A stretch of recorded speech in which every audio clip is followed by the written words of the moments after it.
Bonjour tout le monde, dans cette vidéo je vous explique comment choisir une résistance. La vidéo d'aujourd'hui est répartie en 6 points.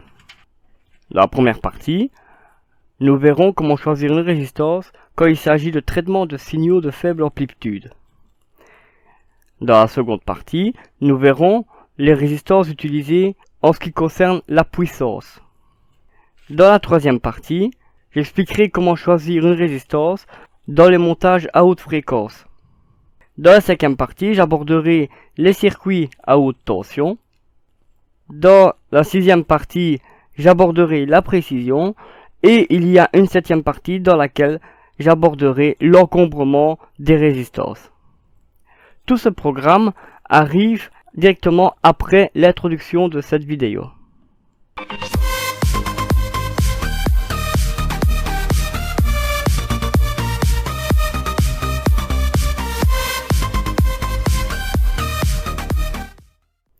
Le choix d'une résistance se fait selon des besoins bien spécifiques.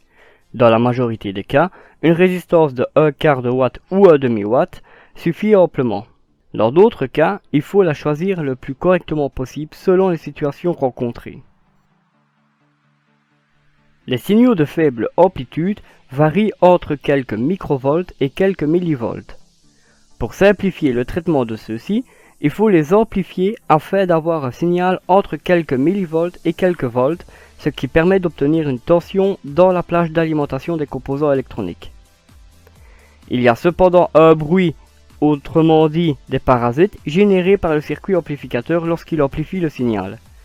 Par conséquent, les résistances à couche métallique seront privilégiées car elles produisent moins de parasites propres à elles-mêmes. À cause de la puissance qu'elle doit dissiper, une résistance parcourue par un courant élevé commence à chauffer. La puissance est calculable à l'aide de cette formule. P égale U fois I, où P est la puissance que la résistance doit dissiper et est exprimée en watts. U est la tension en volts présente aux bandes de la résistance et I est l'intensité en ampères circulant au travers de la résistance. Si nous ne connaissons pas l'intensité circulant dans la résistance, mais que nous connaissons la valeur de celle-ci, la puissance est calculable à l'aide de la formule suivante. P égale U fois U divisé par R, ou P égale U au carré divisé par R, où P est la puissance en watts que la résistance doit dissiper, U est la tension en volts élevée au carré présente aux bandes de la résistance, et R est la valeur en ohms de la résistance. Cependant, la puissance des résistances n'est pas toujours à noter sur les schémas. Ainsi, c'est important de s'assurer d'utiliser une résistance capable de dissiper la puissance dans le circuit pour éviter qu'elle chauffe, ce qui a pour conséquence de changer ses caractéristiques. Prenons l'exemple d'une LED bleue protégée par une résistance de 330 ohms, le tout alimenté avec une pile de 9 volts. L'intensité circulant dans ce circuit est de 20 mA. Pour connaître la puissance dissipée par la résistance, il faut d'abord calculer la tension présente aux bandes de celle-ci en utilisant la formule suivante, UR égale VCC moins ULED, où UR est la tension présente aux bandes de la résistance, VCC est la tension d'alimentation en courant continu, et ULED est la tension dont la LED a besoin pour fonctionner. Appliquons la formule avec la valeur des composants. Donc UR égale VCC moins ULED, soit 9 volts moins 2,68 volts, ce qui donne une tension présente aux bandes de la résistance de 6,32 volts.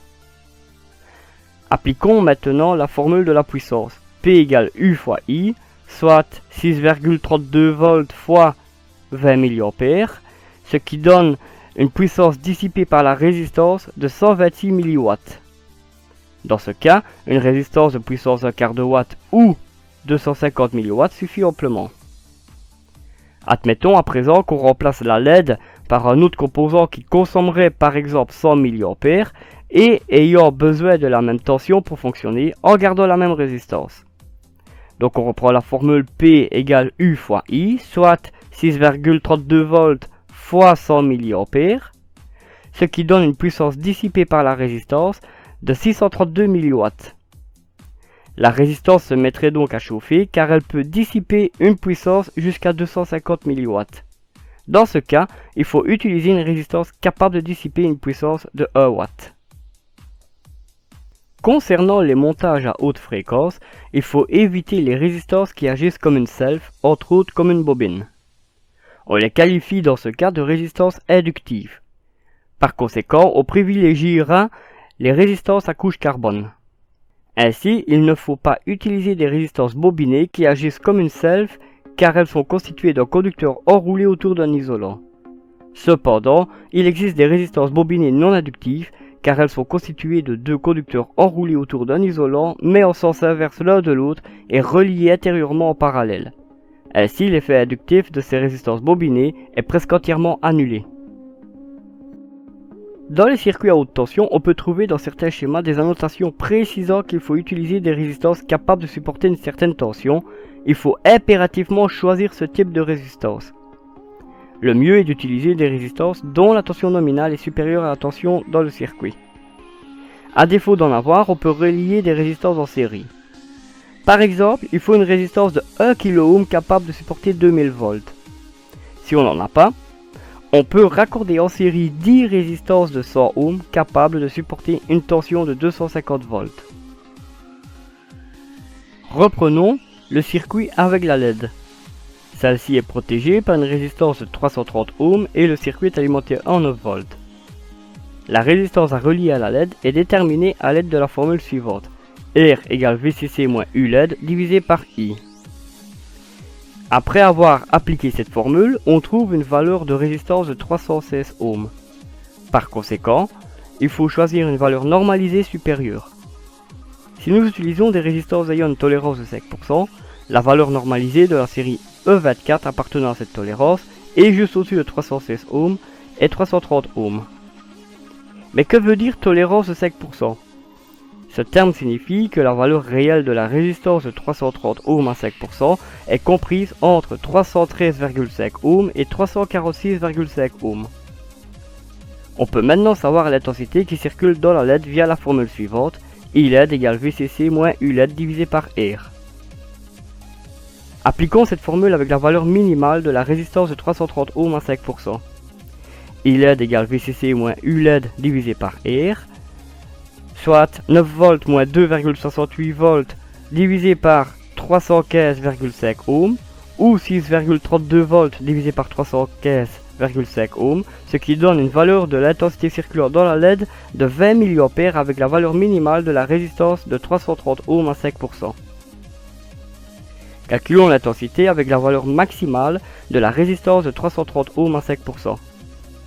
Donc I LED égale VCC moins U LED divisé par R, ou 9 volts moins 2,68 volts divisé par 346,5 ohms, soit 6,32 volts divisé par 346,5 ohms, ce qui donne une valeur d'intensité circulaire dans la LED de 18 mA avec la valeur maximale de la résistance de 330 ohms à 5%, et par la même occasion on constate que la valeur exacte de l'intensité est comprise entre 18 et 20 mA avec cette même résistance.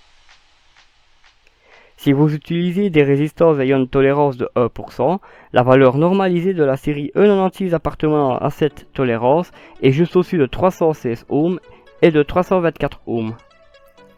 La valeur réelle de la résistance de 324 ohms à 1% est située entre 320,76 ohms et 327,24 ohms. Calculons l'intensité circulaire au travers de la LED avec la valeur minimale de cette résistance.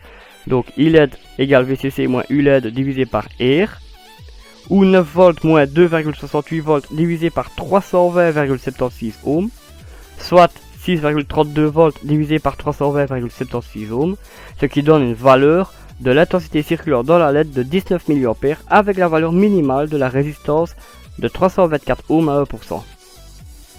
Calculons l'intensité avec la valeur maximale de la résistance de 324 ohms à 1%. Donc I LED égale VCC moins U LED divisé par R, ou 9 volts moins 2,68 volts divisé par 327,24 ohms, soit 6,32 volts divisé par 327,24 ohms, ce qui donne une intensité circulaire dans la LED de 19 mA avec la valeur maximale de la résistance 324 ohms à 1%, soit une intensité réelle de 19 mA avec cette résistance. Grâce à ces calculs, nous constatons que la résistance à 1% de tolérance est plus précise que la résistance à 5%.